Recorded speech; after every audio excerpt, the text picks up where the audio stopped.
2 Raja-Raja pasal 17 ayat 1-6. Hosea, Raja Israel.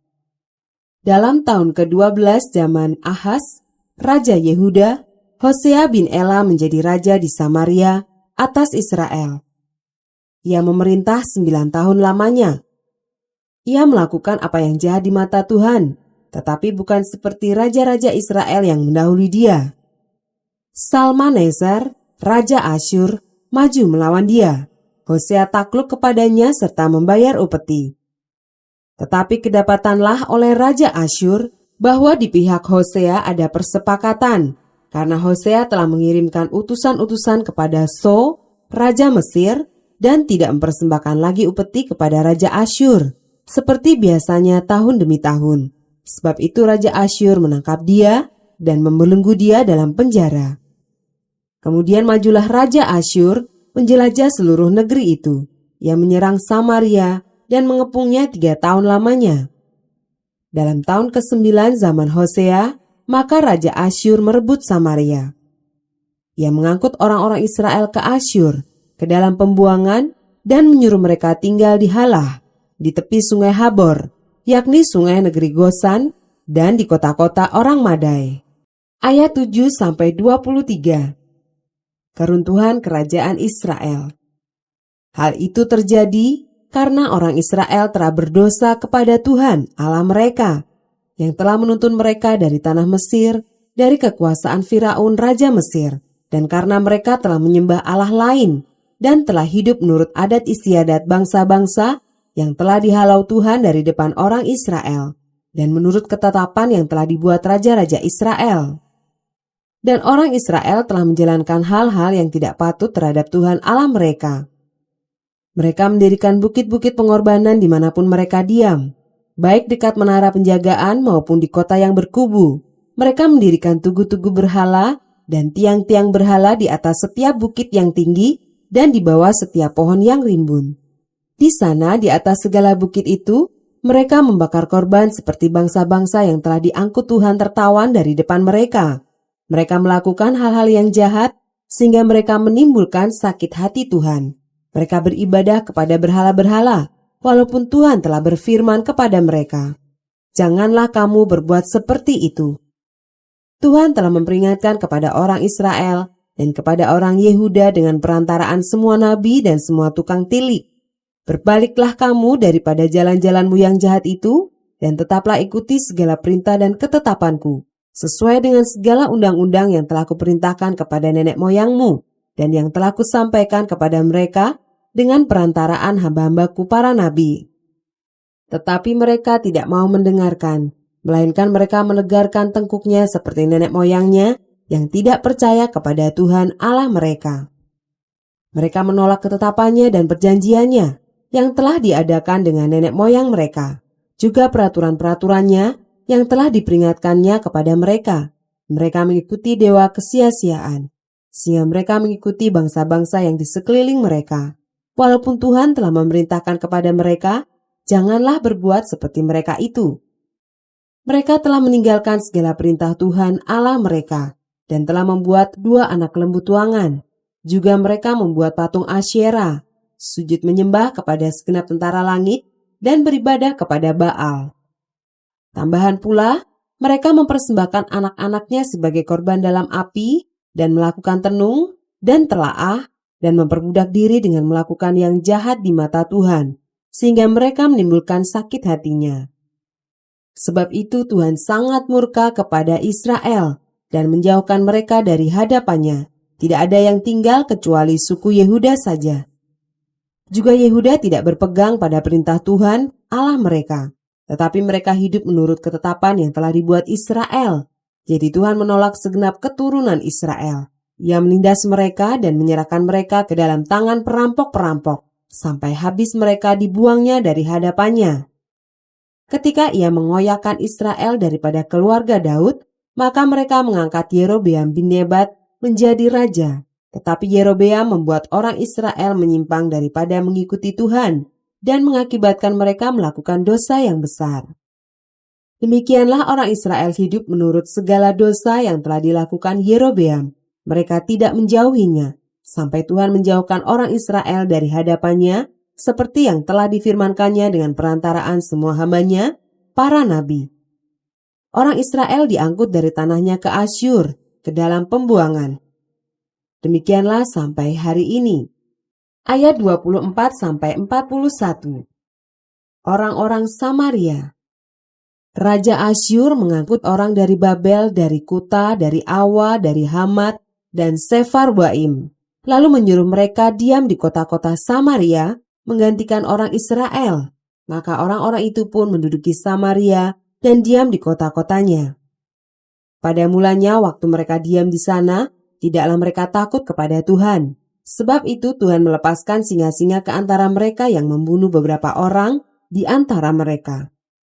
Lalu berkatalah orang kepada Raja Asyur, bangsa-bangsa yang Tuanku angkut tertawan dan yang Tuanku suruh diam di kota-kota Samaria, tidaklah mengenal hukum beribadah kepada Allah negeri itu. Sebab itu dilepaskannyalah singa-singa ke antara mereka yang sesungguhnya membunuh mereka. Oleh karena mereka tidak mengenal hukum beribadah kepada Allah negeri itu. Lalu Raja Asyur memberi perintah, suruhlah pergi ke sana salah seorang imam yang telah kamu angkut dari sana ke dalam pembuangan. Biarlah ia pergi dan diam di sana dan mengajarkan kepada mereka hukum beribadah kepada Allah negeri itu. Salah seorang imam yang telah mereka angkut dari Samaria ke dalam pembuangan pergi dan diam di Betel. Ia mengajarkan kepada mereka bagaimana seharusnya berbakti kepada Tuhan. Tetapi setiap bangsa itu telah membuat allahnya sendiri dan menempatkannya di kuil di atas bukit-bukit pengorbanan yang dibuat oleh orang-orang Samaria. Setiap bangsa bertindak demikian di kota-kota yang mereka diami. Orang-orang Babel membuat patung Sukot Benot. Orang-orang Kuta membuat patung Nergal. Orang-orang Hamat membuat patung Asima. Dan orang-orang Awa membuat patung Nibas dan Tartak. Orang-orang Sefarwaim membakar anak-anak mereka sebagai korban bagi Adramelek dan Anamelek, para allah di Sefarwaim. Di samping itu mereka berbakti kepada Tuhan dan mengangkat dari kalangan mereka imam untuk bukit-bukit pengorbanan. Maka orang-orang inilah yang melakukan ibadah bagi mereka di kuil di atas bukit-bukit pengorbanan itu. Mereka berbakti kepada Tuhan, tetapi dalam pada itu mereka beribadah kepada Allah mereka sesuai dengan adat bangsa-bangsa, yang dari antaranya mereka diangkut tertawan. Sampai hari ini mereka berbuat sesuai dengan adat yang dahulu. Mereka tidak berbakti kepada Tuhan dan tidak berbuat sesuai dengan ketetapan, hukum, undang-undang dan perintah yang diperintahkan Tuhan kepada anak-anak Yakub yang telah dinamainya Israel. Tuhan telah mengadakan perjanjian dengan mereka dan memberi perintah kepada mereka. Janganlah berbakti kepada Allah lain, janganlah sujud menyembah kepadanya, janganlah beribadah kepadanya, dan janganlah mempersembahkan korban kepadanya. Tetapi Tuhan yang menuntun kamu dari tanah Mesir dengan kekuatan yang besar dan dengan tangan yang teracung, kepadanyalah kamu harus berbakti. Kepadanyalah kamu harus sujud menyembah dan mempersembahkan korban. Tetapi kamu harus berpegang kepada ketetapan-ketetapan, peraturan-peraturan hukum, dan perintah yang telah ditulisnya bagimu dengan melakukannya senantiasa dengan setia. Dan janganlah kamu berbakti kepada allah-allah lain. Janganlah kamu melupakan perjanjian yang telah kuadakan dengan kamu, dan janganlah kamu berbakti kepada allah lain. Melainkan kepada Tuhan Allahmu, kamu harus berbakti. Maka ia akan melepaskan kamu dari tangan semua musuhmu. Tetapi mereka tidak mau mendengarkan, melainkan mereka berbuat sesuai dengan adat mereka yang dahulu. Demikianlah bangsa-bangsa ini berbakti kepada Tuhan, tetapi dalam pada itu mereka beribadah juga kepada patung-patung mereka, baik anak-anak mereka maupun cucu cicit mereka melakukan seperti yang telah dilakukan nenek moyang mereka sampai hari ini. 2 Raja-Raja pasal 18 ayat 1-12. Hizkia, Raja Yehuda. Maka dalam tahun ketiga zaman Hosea bin Ela Raja Israel, Hizkia anak Ahaz Raja Yehuda menjadi raja. Ia berumur 25 tahun pada waktu ia menjadi raja, dan 29 tahun lamanya ia memerintah di Yerusalem. Nama ibunya ialah Abi, anak Zakaria. Ia melakukan apa yang benar di mata Tuhan, tepat seperti yang dilakukan Daud bapa leluhurnya. Dialah yang menjauhkan bukit-bukit pengorbanan dan yang meremukkan tugu-tugu berhala dan yang menebang tiang-tiang berhala dan yang menghancurkan ular tembaga yang dibuat Musa. Sebab sampai pada masa itu, orang Israel memang masih membakar korban bagi ular itu yang namanya disebut Nehustan. Ia percaya kepada Tuhan Allah Israel, dan di antara semua raja-raja Yehuda, baik yang sesudah dia maupun yang sebelumnya, tidak ada lagi yang sama seperti dia. Ia berpaut kepada Tuhan, tidak menyimpang daripada mengikuti dia, dan ia berpegang pada perintah-perintah Tuhan yang telah diperintahkannya kepada Musa. Maka Tuhan menyertai dia, kemanapun juga ia pergi berperang. Ia beruntung. Ia memberontak kepada Raja Asyur dan tidak lagi takluk kepadanya. Dialah yang mengalahkan orang Filistin sampai ke Gaza dan memusnahkan daerahnya, baik menara-menara penjagaan maupun kota-kota yang berkubu. Dalam tahun keempat zaman Raja Hizkia, itulah tahun ketujuh zaman Hosea bin Ela Raja Israel, majulah Salmaneser, Raja Asyur, menyerang Samaria dan mengepungnya. Direbutlah itu sesudah lewat 3 tahun, dalam tahun ke-6 zaman Hizkia.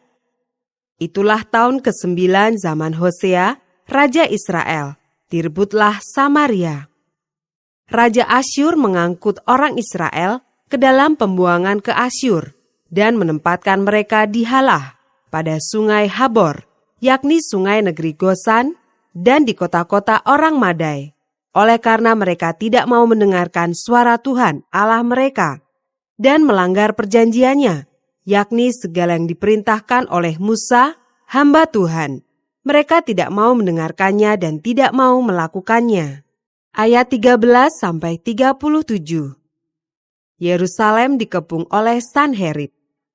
Dalam tahun ke-14 zaman Raja Hizkia, majulah Sanherib, Raja Asyur, menyerang segala kota berkubu negeri Yehuda, lalu merebutnya. Hizkia Raja Yehuda mengutus orang kepada Raja Asyur di Lakis dengan pesan, "Aku telah berbuat dosa, undurlah daripadaku.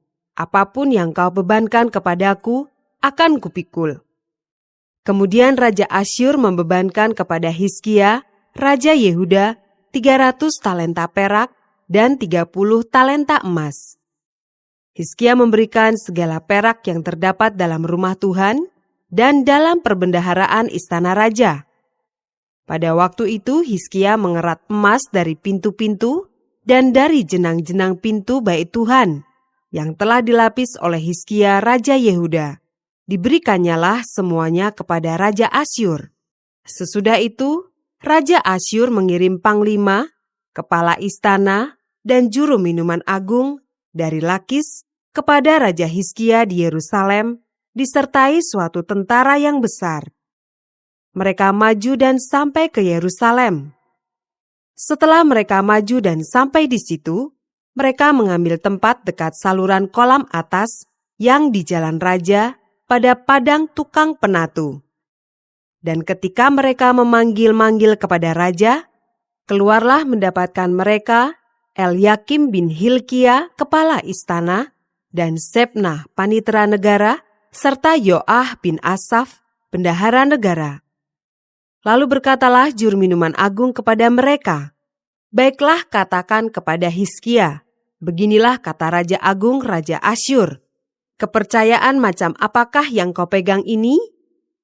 Kau kira bahwa hanya ucapan bibir saja dapat merupakan siasat dan kekuatan untuk perang?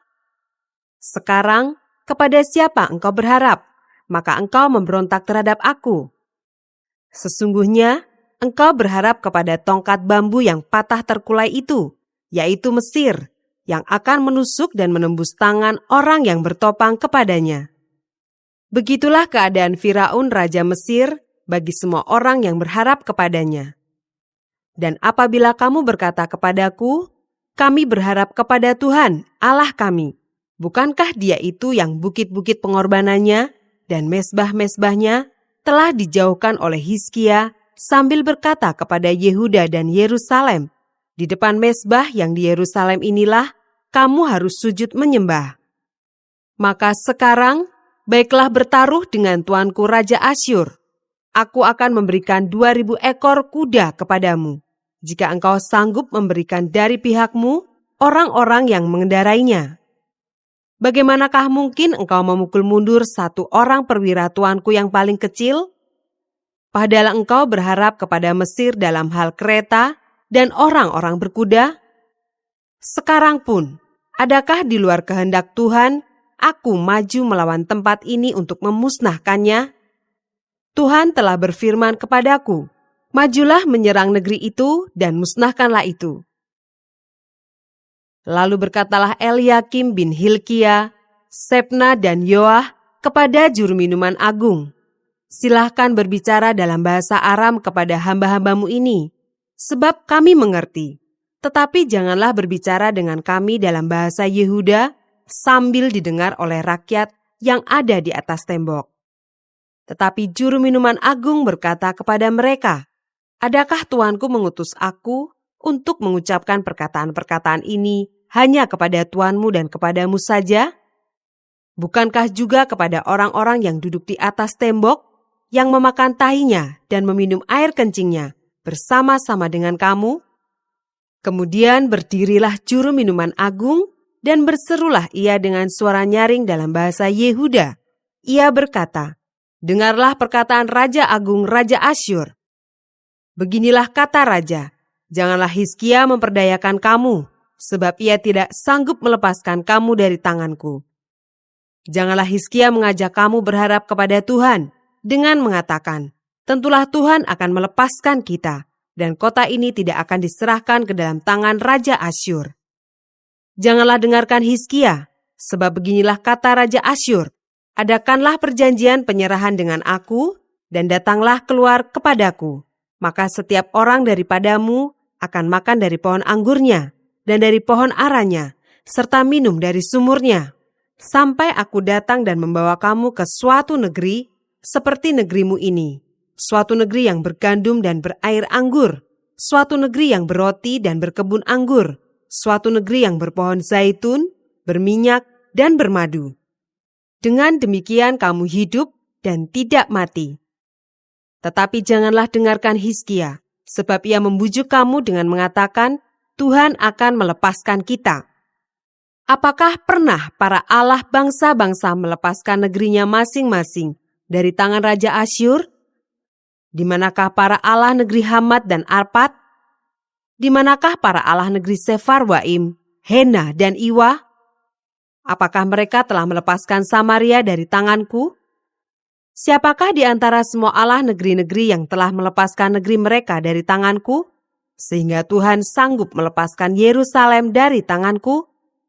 Tetapi rakyat itu berdiam diri dan tidak menjawab dia sepatah kata pun. Sebab ada perintah raja, bunyinya, jangan kamu menjawab dia. Kemudian pergilah Eliakim bin Hilkia, kepala istana, dan Sebna, panitera negara, dan Yoah bin Asaf, bendahara negara, menghadap Hizkia dengan pakaian yang dikoyakan, lalu memberitahukan kepadanya perkataan juru minuman agung. 2 Raja-Raja pasal 19 ayat 1-37. Yerusalem luput dari tangan Sanherib. Segera sesudah Raja Hizkia mendengar itu, dikoyakannyalah pakaiannya dan diselubunginyalah badannya dengan kain kabung. Lalu masuklah ia ke rumah Tuhan. Disuruhnyalah juga Eliakim kepala istana, Sebna panitera negara, dan yang tua-tua di antara para imam, dengan berselubungkan kain kabung kepada Nabi Yesaya bin Amos. Berkatalah mereka kepadanya, beginilah kata Hizkia, hari ini hari kesesakan, hari hukuman dan penistaan, sebab sudah datang waktunya untuk melahirkan anak, tetapi tidak ada kekuatan untuk melahirkannya. Mungkin Tuhan Allahmu sudah mendengar segala perkataan juru minuman agung yang telah diutus oleh Raja Asyur tuannya untuk mencela Allah yang hidup, sehingga Tuhan Allahmu mau memberi hukuman karena perkataan-perkataan yang telah didengarnya. Maka baiklah engkau menaikkan doa untuk sisa yang masih tinggal ini. Ketika pegawai-pegawai Raja Hizkia sampai kepada Yesaya, berkatalah Yesaya kepada mereka, "Beginilah kamu katakan kepada tuanmu, beginilah firman Tuhan. Janganlah engkau takut terhadap perkataan yang kau dengar, yang telah diucapkan oleh budak-budak Raja Asyur untuk menghujat aku. Sesungguhnya aku akan menyuruh suatu roh masuk di dalamnya, sehingga ia mendengar suatu kabar dan pulang ke negerinya. Aku akan membuat dia mati rebah oleh pedang di negerinya sendiri. Ketika juru minuman agung pulang, didapatinyalah Raja Asyur berperang melawan Libna, sebab sudah didengarnya bahwa raja telah berangkat dari Lakis. Dalam pada itu, raja mendengar tentang Tirhaka, Raja Etiopia, berita yang demikian. Sesungguhnya ia telah keluar berperang melawan engkau. Maka disuruhnyalah kembali utusan-utusan kepada Hizkia dengan pesan, "Beginilah harus kamu katakan kepada Hizkia Raja Yehuda, janganlah Allahmu yang kau percaya itu memperdayakan engkau dengan menjanjikan Yerusalem tidak akan diserahkan ke tangan Raja Asyur.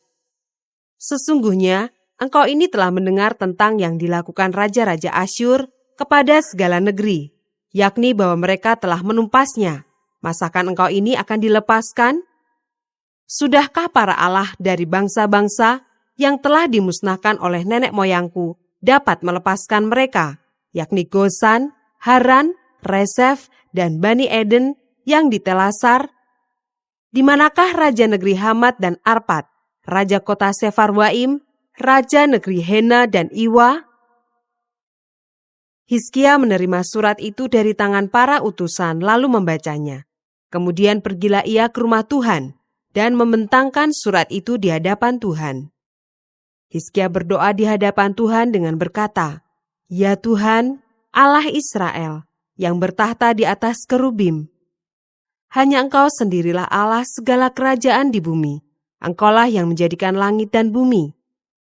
Sendengkanlah telingamu ya Tuhan, dan dengarlah, bukalah matamu ya Tuhan, dan lihatlah, dengarlah perkataan Sanherib yang telah dikirimnya untuk mengaibkan Allah yang hidup. Ya Tuhan, memang raja-raja Asyur telah memusnahkan bangsa-bangsa dan negeri-negeri mereka, dan menaruh para Allah mereka ke dalam api, sebab mereka bukanlah Allah, hanya buatan tangan manusia, kayu dan batu, sebab itu dapat dibinasakan orang. Maka sekarang ya Tuhan Allah kami, selamatkanlah kiranya kami dari tangannya, supaya segala kerajaan di bumi mengetahui bahwa hanya Engkau sendirilah Allah, ya Tuhan."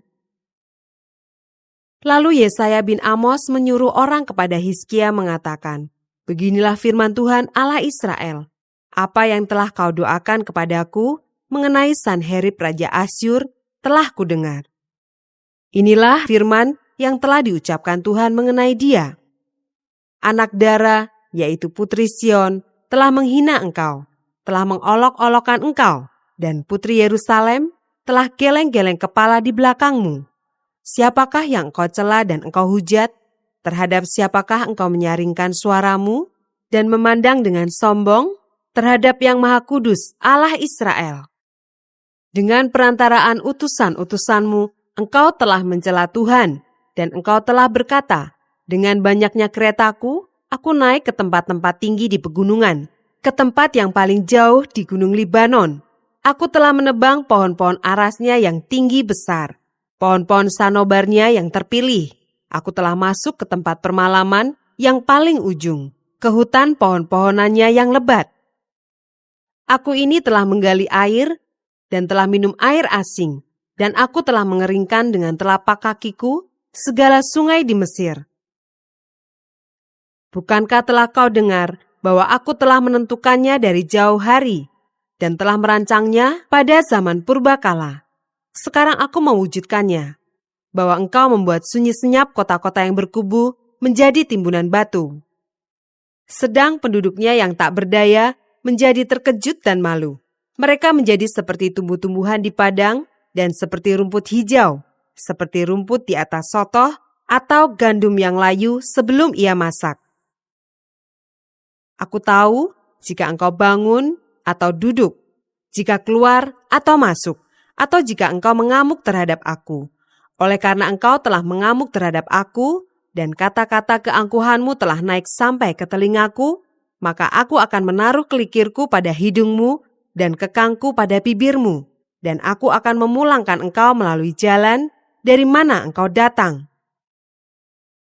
Dan inilah yang akan menjadi tanda bagimu, hai Hizkia. Dalam tahun ini orang makan apa yang tumbuh sendiri, dan dalam tahun yang kedua, apa yang tumbuh dari tanaman yang pertama. Tetapi dalam tahun yang ketiga, menaburlah kamu, menuai, membuat kebun anggur dan memakan buahnya. Dan orang-orang yang terluput di antara kaum Yehuda, yaitu orang-orang yang masih tertinggal, akan berakar pula ke bawah dan menghasilkan buah ke atas. Sebab dari Yerusalem akan keluar orang-orang yang tertinggal, dan dari Gunung Sion, orang-orang yang terluput. Giat cemburu Tuhan semesta alam akan melakukan hal ini. Sebab itu beginilah firman Tuhan mengenai Raja Asyur. Ia tidak akan masuk ke kota ini, dan tidak akan menembakkan panah ke sana. Juga ia tidak akan mendatanginya dengan perisai, dan tidak akan menimbun tanah menjadi tembok untuk mengepungnya. Melalui jalan dari mana ia datang, ia akan pulang. Tetapi ke kota ini, ia tidak akan masuk. Demikianlah firman Tuhan. Dan aku akan memagari kota ini untuk menyelamatkannya, oleh karena aku dan oleh karena Daud hambaku. Maka pada malam itu, keluarlah malaikat Tuhan. Lalu dibunuhnyalah 185.000 orang di dalam perkemahan Asyur. Keesokan harinya, pagi-pagi, tampaklah semuanya bangkai orang-orang mati belaka. Sebab itu berangkatlah Sanherib Raja Asyur dan pulang, lalu tinggallah ia di Niniwe. Pada suatu kali, ketika ia sujud menyembah di dalam kuil Nisrok, Allahnya, maka Adramelek dan Sareser anak-anaknya membunuh dia dengan pedang, dan mereka meloloskan diri ke tanah Ararat. Kemudian Esarhadon anaknya menjadi raja menggantikan dia.